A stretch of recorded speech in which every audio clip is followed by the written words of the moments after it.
Competitive exam का जैसे कि तैयारी हम लोग स्टार्ट कर चुके हैं और यहाँ पे स्टेप बाय स्टेप आपको दिखा रहे हैं। अच्छे तरीक़ों से क्वेश्चन को आप देखिए ताकि जिस एग्ज़ाम में भी अगर आप बैठ रहे हैं वहाँ पे ये आपका जीएस आज हम लेकर आए हैं फिज़िक्स ख़ास करके। तो फिज़िक्स से जो कि जीएस के रूप में पूछता है आपका, चाहे वो आपका बिहार पुलिस हो, एसएससी हो, किसी भी प्रशासनिक हो गया, चाहे किसी भी प्रकार के कॉम्पिटिटिव एग्ज़ाम में अगर आप बैठते हैं तो क्वेश्चन यहाँ पे आपको मिलेगा। शुरुआत करते हैं। पहला क्वेश्चन आपका दिया है कि प्रति एकांक क्षेत्रफल पर लगने वाले बल को हम लोग क्या कहते हैं? तो दाब कहते हैं। तो 1 का बी, ठीक है। 2 नंबर दिया है कि दाब का मात्रक क्या होता है? ठीक है। तो दाब का मात्रक यहाँ पे अगर देखिएगा तो यहाँ पे चूँकि मात्रक पूछा है, एसआई मात्रक नहीं पूछा है। अगर एसआई मात्रक पूछता तब पास्कल हो जाता, ठीक है। तो यहाँ पर आपका पास्कल नहीं होगा, ठीक है।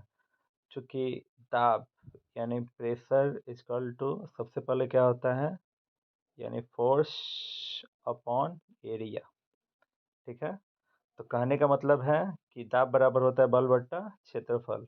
तो बल का हो जाता है आपका न्यूटन, बल का न्यूटन, और क्षेत्रफल का होता है प्रति मीटर स्क्वायर। तो चूँकि प्रति मीटर स्क्वायर इसमें दिया नहीं है तो क्वेश्चन करने में इसको थोड़ा सा त्रुटि हुआ है, उसको एसआई मात्रक करना चाहिए था, ठीक है।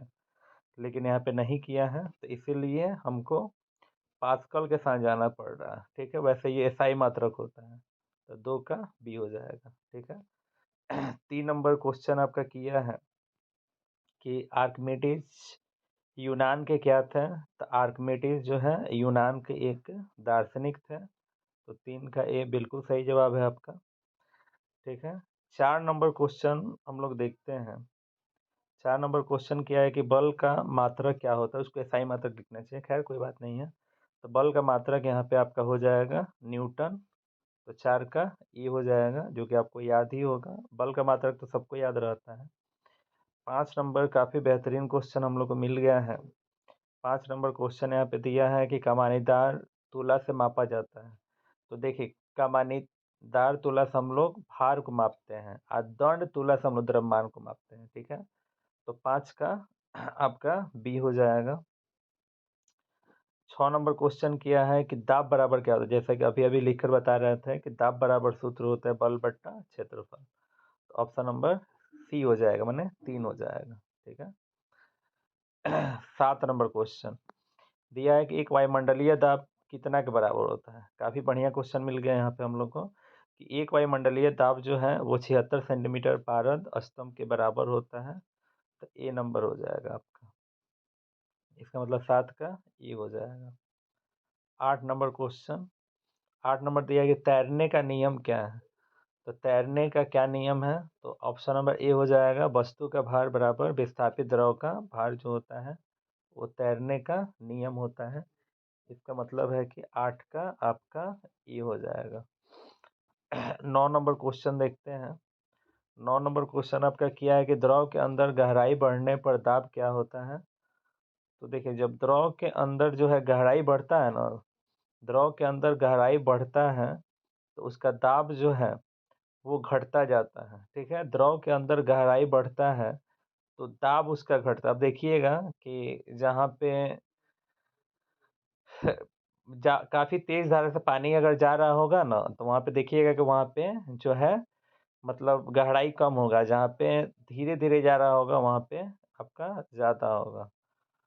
तो यहाँ पे द्रव के अंदर गहराई बढ़ने पर दाब जो है क्या होता है? तो यहाँ पे घटता है होगा। ऑप्शन नंबर बी हो जाएगा, ठीक है। अगला क्वेश्चन यहाँ पे देखते हैं कि बर्फ पानी पर तैरता है, क्यों तैरता है? तो बर्फ का घनत्व जो होता है वो पानी घनत्व से कम होता है, इसीलिए ज़्यादा होता तो डूब जाता ना। तो इतना आपको पता ही होगा। तो 10 का आपका बी हो जाएगा। पानी का घनत्व कम होता है, द्रव का ज़्यादा पानी के घनत्व से बर्फ का कम होता है, माने उसका ज़्यादा होता है। 10 नंबर हो गया। 11 नंबर क्वेश्चन दिया है कि पहाड़ पर खाना पकाने में कठिनाई होती है, क्योंकि वहाँ पर आखिर ये कठिनाई क्यों होती है? क्योंकि वहाँ का दाब कम होता है। ऑप्शन नंबर बी हो जाएगा। क्वेश्चन भी करता है कि पहाड़ पर माने पहाड़ पर खाना पकाने में, माने पहाड़ पर अगर आप चावल बनाइएगा तो जल्दी नहीं पकेगा, दाल नहीं पकेगा। पहाड़ी इलाका में दाल बनाने चलिएगा तो काफ़ी देर लगता है बनाने में। आखिर ऐसा क्यों होता है? अगला क्वेश्चन लेकर चलते हैं। Question number 12। क्वेश्चन नंबर 12 को हम लोग ध्यान से देखेंगे। यहाँ पे काफ़ी बेहतरीन क्वेश्चन यहाँ पे आपको मिल रहा है, बहुत बढ़िया बढ़िया क्वेश्चन है, अच्छे से आप देख सकते हैं। वैसे आप पढ़े होंगे, जो आप 12 तक पढ़ाई करते वही आपका कॉम्पिटिटिव बन जाता है, कुछ इधर उधर से होता नहीं है। 12 नंबर क्वेश्चन। 12 दिया है कि उत्प्लावन बल का मात्रक क्या होता है। तो उत्प्लावन बल, कोई भी बल होगा तो उसका एसआई मात्रक जो है आपका न्यूटन ही होगा, तो इसीलिए ए नंबर हो जाएगा। 12 का ई हो गया आपका। 13 नंबर दिया है कि ऊंचाई बढ़ाने पर वायुमंडलीय दाब क्या होता है। जब ऊंचाई बढ़ाइएगा तो वायुमंडलीय दाब कम हो जाएगा। ठीक है, तो ऑप्शन नंबर बी आपका। अगला क्वेश्चन दिया है कि उत्प्लावन बल का परिमाण वस्तु द्वारा विस्थापित किए गए द्रव के भार के क्या होता है, तो बराबर होता है। तो ऑप्शन नंबर बी हो जाएगा। 15 दिया कि वायुमंडलीय दाब मापा जाता है। काफी बढ़िया क्वेश्चन मिल गया। वायुमंडलीय दाब को किस चीज से मापते हैं, तो पारद वायुमंडलीय, अभी अभी मिला था उसी को घुमा दिया है, बी नंबर हो जाएगा। अगला क्वेश्चन दिया है कि 16 नंबर क्वेश्चन हम देखते हैं। दिया है कि अंतरिक्ष यात्री एक विशेष प्रकार का सूट पहनता है। अंतरिक्ष में जो आता है, अभी फिलहाल में आपकी विलियम्स जो है, सुनीता विलियम्स जो है, अंतरिक्ष यात्रा लगभग 9 महीना तक वो अंतरिक्ष में थी, तो उन लोग को एक विशेष सूट दिया जाता है। ठीक है, तो दिया है कि आखिर क्यों दिया जाता है। अंतरिक्ष यात्री एक विशेष प्रकार का सूट पहनते हैं अपने रुधिर वाहिनियों को फटने से बचाने के लिए, ताकि उनकी रुधिर वाहिनियां जो होती है वो फटे नहीं। ऑप्शन नंबर डी हो जाएगा। ठीक है, 17 नंबर क्वेश्चन देखते हैं। दिया है कि जब किसी द्रव में कोई पिंड प्लवन करता है तो उस पिंड का भार जो होता है वो आपका विस्थापित द्रव के भार होते हैं, यानी ए नंबर हो जाएगा। 18 नंबर क्वेश्चन दिया है कि किसी पिंड पर आरोपित धक्का या खिंचाव को क्या कहते हैं।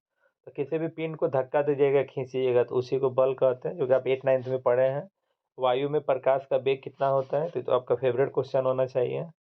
तो वायु में प्रकाश का वेग जो होता है वह 3 × 10⁸ मीटर प्रति सेकंड होता है। चूंकि यहाँ पे प्रति सेकंड नहीं दिया है, लेकिन आपको वहाँ पे ध्यान देना है कि अगर ऑप्शन में अगर उस टाइप का कुछ होगा तो वहाँ पे थोड़ा सा हम लोग गौर करेंगे। ठीक है, एसआई मात्रक विशेष करके देखिएगा। 20 नंबर काफ़ी अच्छा क्वेश्चन है। दिया है कि पानी का अपर्तनांक कितना होता है, तो पानी का अपर्तनांक 1.33 होता है। प्रकाश किरणों में कितने रंग होते हैं, तो आपका फेवरेट क्वेश्चन है, 7 रंग होते हैं, बैजानी हपीनाला। 22 नंबर क्वेश्चन आपका दिया है कि मायोपिया का इलाज होता है, मायोपिया ने निकट दृष्टि दोष अवतल लेंस से करते हैं, आपका ए नंबर हो जाएगा। यहाँ पे क्वेश्चन नंबर 23, 22 हम लोग देख लिए हैं। 23 दिया है कि एक माध्यम से दूसरे माध्यम में जाने पर प्रकाश क्यों मर जाती है। देखिए, माध्यम का बात कर रहे हैं, तो निर्वात से जब विरल माध्यम से सघन माध्यम में जाती है तो उसी को ना प्रकाश का अपवर्तन कहते हैं। ऑप्शन नंबर बी हो जाएगा। क्वेश्चन नंबर 24, प्रकाश किरण जब विरल माध्यम से सघन माध्यम में जाती है तो अभिलंब की ओर मुड़ जाती है। ठीक है, क्योंकि चाल कम हो जाता है उसका, तो 10th में यह पढ़े होंगे। 25 नंबर क्वेश्चन देखते हैं, काफ़ी अच्छा क्वेश्चन है।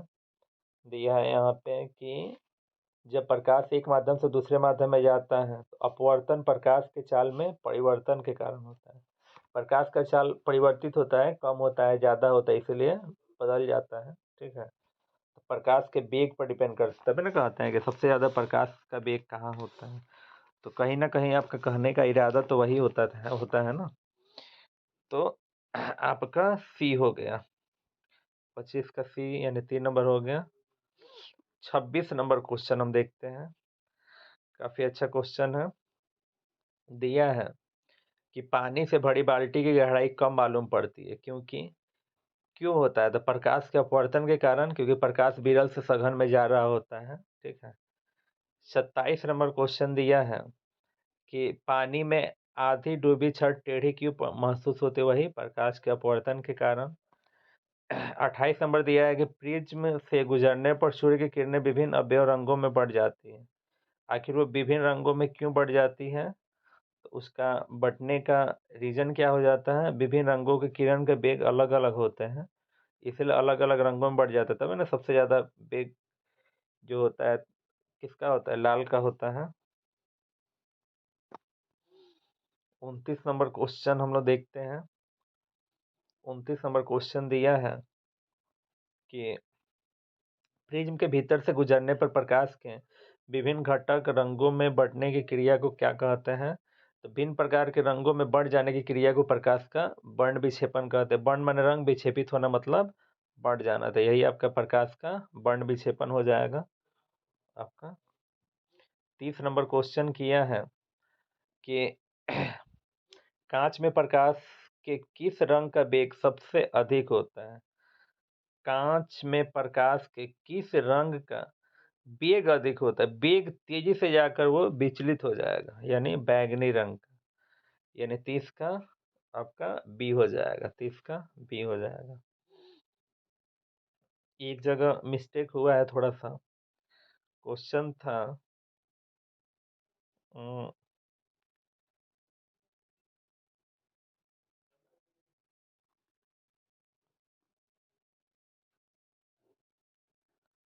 हाँ 30 नंबर क्वेश्चन था आपका कि कहाँ से प्रकाश में किस रंग का वेग सबसे अधिक होता है? बैंगनी का ना, ठीक है, यही वाला क्वेश्चन था 30 नंबर।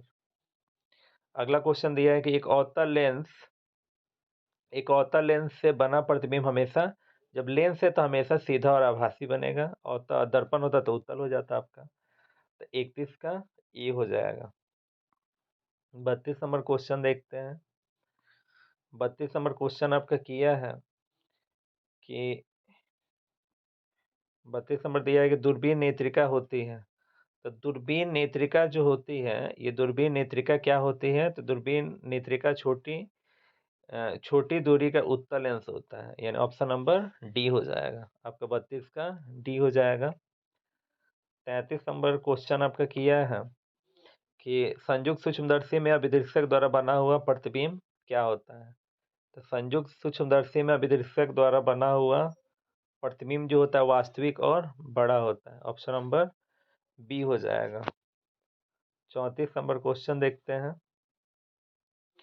34 नंबर क्वेश्चन आपका किया है कि निकट दृष्टि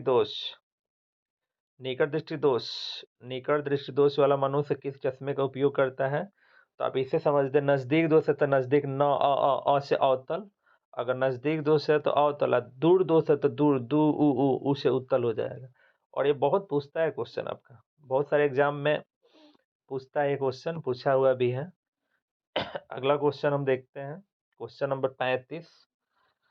35 दिया है कि चुंबक के कितने ध्रुव होते हैं? तो चुंबक के 2 ध्रुव होते हैं, उत्तरी ध्रुव और दक्षिणी ध्रुव। फिर दिया है कि 2 चुंबकों के सजातीय ध्रुव में क्या होता है? सजातीय माने समान वाला सटाएगा तो सटेगा, नहीं सटेगा।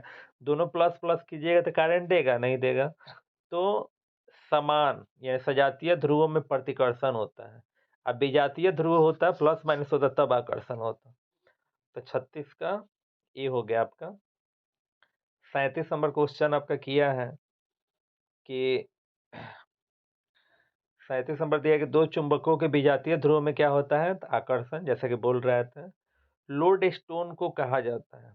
38 नंबर क्वेश्चन 8 में आप पढ़े होंगे कि लोड स्टोन को कहा जाता है, तो चुंबक पत्थर कहते हैं, यानी चुंबक को लोड स्टोन कहा जाता है क्यों? ये 8 में क्वेश्चन होगा आप लोग का साइंस में, ठीक है। अगला क्वेश्चन हम देखते हैं, क्वेश्चन नंबर 39 दिया है कि निम्नलिखित में कौन चुंबकीय वस्तु है? तो आपका लोहा हो जाएगा, आपका लोहा जो चुंबक से आकर्षित हो जाएगा।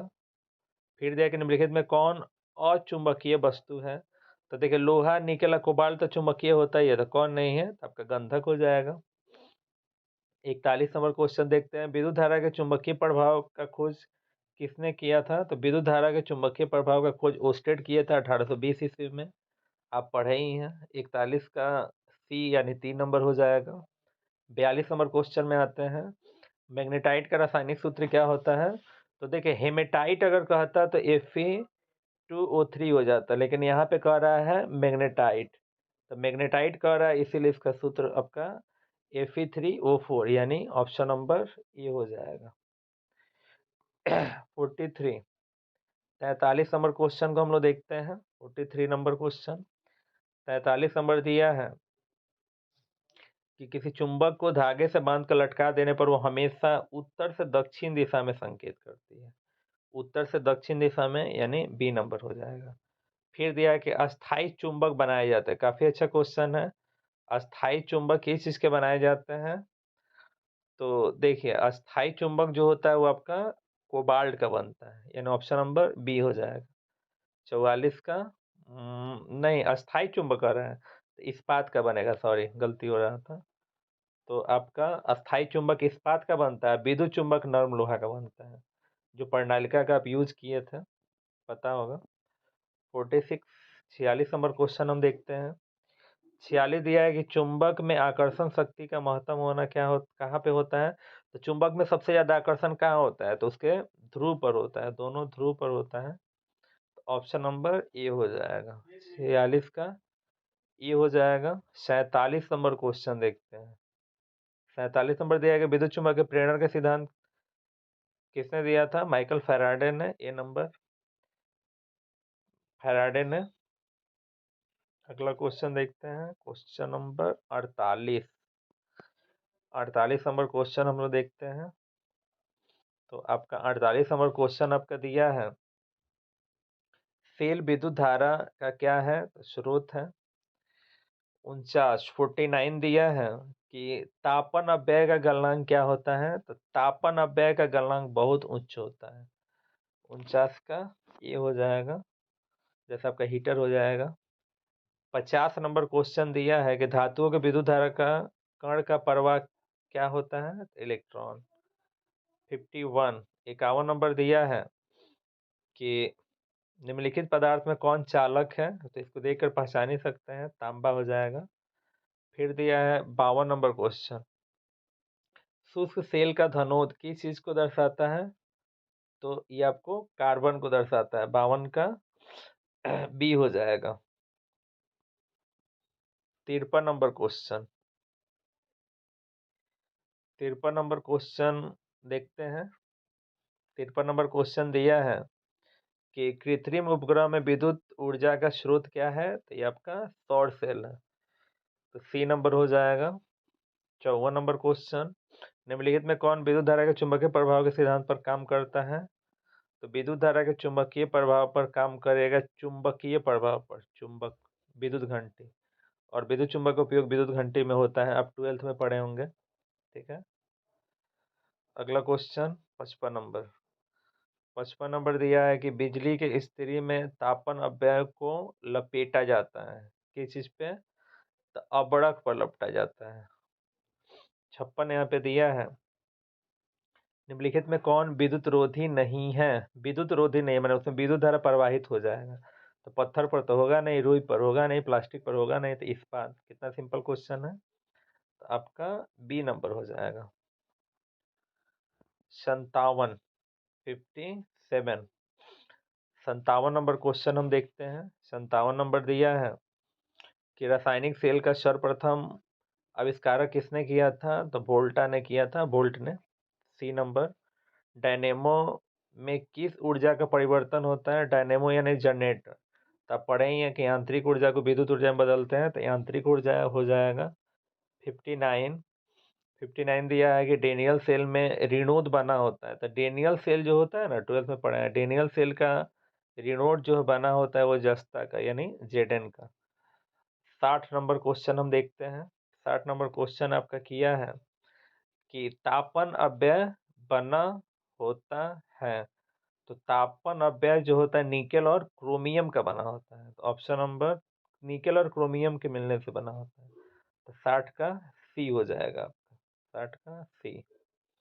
और एक काम करेंगे, अब आपका जो भी वीडियो डाला जाएगा, आप एक काम कर सकते हैं सबसे अच्छा, कि सबसे पहले टोटल क्वेश्चन हम आपको दिखा देंगे, ठीक है।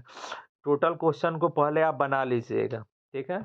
बनाने के बाद वीडियो को पुश कर दीजिएगा, रोक दीजिएगा जो भी होगा, और अब बनाने के बाद तब हम आंसर कराएँगे। और उससे आप मिलाते हुए चलिएगा, देखिएगा कि आपने कितना सही बनाया है, ठीक है? इससे आपको भी कॉन्फिडेंस मिलेगा कि कॉम्पिटिटिव के लिए आप तैयार हो रहे हैं। फॉर्म भरने के बाद कॉम्पिटिशन की तैयारी नहीं होती है, ठीक है? कॉम्पिटिशन का तैयारी जो होता है आपका पहले से होता है, पहले से आप तैयार रहिएगा, ताकि जब कॉम्पिटिटिव एग्ज़ाम में अगर आप बैठते हैं तो वहाँ पे आपको प्रॉब्लम ना हो, ठीक है? ये सबसे इम्पोर्टेंट होता है।